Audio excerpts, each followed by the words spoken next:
జై శ్రీరామ్.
మా శ్రీ సత్యదేవ నర్సరీ.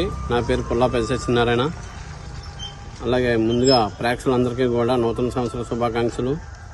అలాగే ప్రతి సంవత్సరం కూడా మొక్కలతో ఏదో ఒక కూర్పుని ఏర్పాటు చేయాలని చెప్పేసి చేసుకుంటూ వస్తూ ఉంటాం. ఈ సంవత్సరం కూడా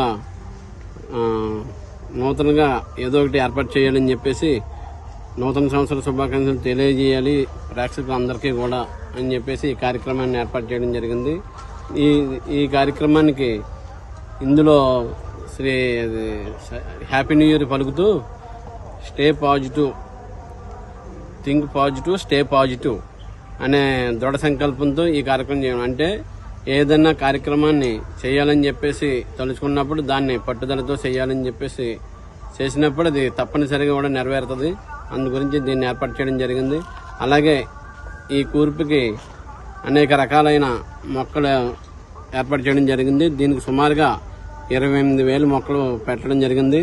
దీన్ని 4 రోజుల పాటు 20 మంది కూలీలు కష్టపడి శ్రమించి చేశారు.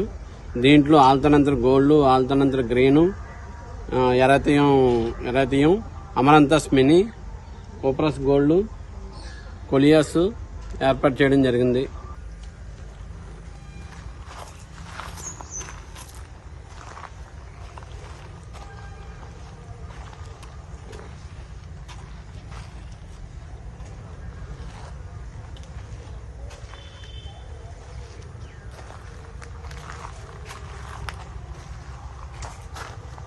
అందరికీ నమస్కారం అండి. నా పేరు పల్ల వెంకటేష్.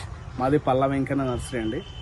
ప్రతి ఒకేషన్కి నూతనంగా మనకి ఏర్పాటు చేసిన ఈ కూర్పులో ఈ నూతన సంవత్సరానికి ఆహ్వానం పలుకుతూ ఇలాగా మొక్కలతో ఒక్క పువ్వు కూడా వాడకుండా ఈ కూర్పుని ఏర్పాటు చేసామండి. ఇందులో వెల్కమ్ 2024 అని పెట్టి శ్రీరాముని యొక్క బాణం రామ్ అని పెట్టామండి. ఎందుకంటే ఈ 2024 అనేది మన ఈ ఎప్పుడైతే మనకి యూనివర్స్ ఉన్నంతకాలం ఈ సంవత్సరాన్ని గుర్తు చేసుకోవాల్సి ఉంటుంది. ఎందుకంటే మన అయోధ్యలో శ్రీరాముని మందిరం ఇలాగా ఈ సంవత్సరం విగ్రహ ప్రతిష్ట, గుడి ఓపెనింగ్ జరుగుతుంది. కాబట్టి చాలా మంచి పరిణామంగా గుర్తించి మా మొక్కల ద్వారా కూడా చిన్న సందేశం అందరికీ కూడా శ్రీరాముని యొక్క గొప్పదనం, అలాగే మన దేశం ఎంత మంచి సంవత్సరం కింద గుర్తించారని చెప్పేసి మేము ఆనందిస్తూ ఈ విధంగా ఈ కూర్పు ద్వారాగా 2024కి ఆహ్వానం పలుకుతూ పెట్టామండి.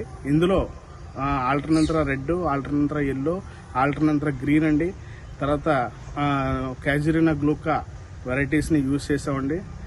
ఇందులో సుమారు 22 మంది కూలీలతో 5 రోజుల పాటు శ్రమించి ఈ కూర్పుని ఇలా తీర్చిదిద్దడం జరిగిందండి.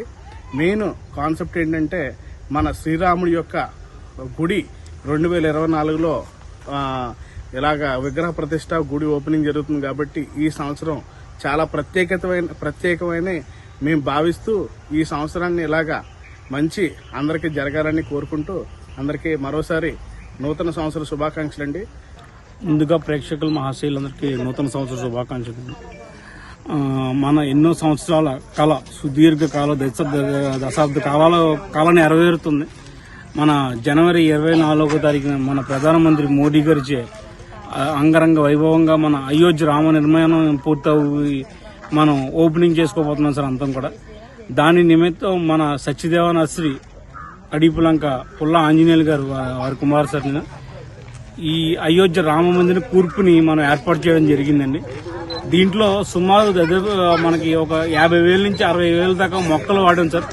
ఒక 15 రకాల దురంత, ఇఫోర్బియా, శృంగేరి, ఇఫోర్బియా మిల్లీ, ఇఫోర్బియా సితిఫోరా, ఇటువంటి కొన్ని ప్రత్యేకమైన మొక్కలు కూడా యూజ్ చేయడం జరిగిందండి.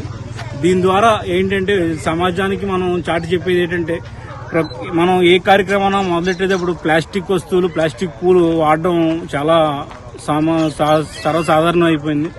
దీన్ని అరికట్టే విధంగా మనం ఏ కార్యక్రమం మొదలెట్టినా పువ్వులతోని, మొక్కలతోని మొదలెట్టాలని ఒక మెసేజ్ ఇస్తుంటేనే తర్వాత ఈ ఓపెనింగ్ తర్వాత మనకి ఈ సంవత్సరం అంతా కూడా నిండుగా శ్రీరామ రక్ష మన యావత్ భారతదేశానికి ఉంటుందని కోరుకుంటూ నూతన సంవత్సర శుభాకాంక్షలు.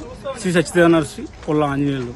ఎంతమంది ఈ కూర్పుని దాదాపు మనకి ఒక 20 రోజులుగా దగ్గరగా మనకు ఒక 15 మంది కూలీలు పెడుతున్నారు సార్ దీన్ని. అంటే దీన్ని ఏంటంటే చిన్న చాలా నియమనిష్టలతో, అంటే ఏ నీతి మనకు లేకుండా చాలా నియమనిష్టలతో కూడా ఏర్పాటు చేయడం జరిగింది.